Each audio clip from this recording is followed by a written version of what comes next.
Salam alaikum, salam alaikum.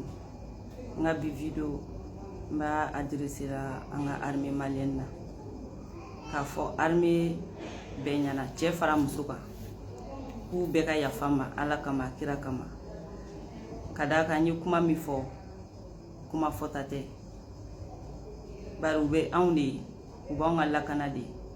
Donc n dusu kuma na bɔ cogo cogo n kuma an ka tɛ ka nin f'u ma. Donc n bɛ yafa ɲini armée fɛ ko armée bɛɛ ka yafa ma Ala kama kira kama. Ka segin ka yafa ɲini président de la république fɛ n'o ye IBK ye. Ka yafa ɲini a ka famille fɛ. Ka yafa ɲini a kanubagaw fɛ. Ka yafa ɲini malien den bɛɛ fɛ.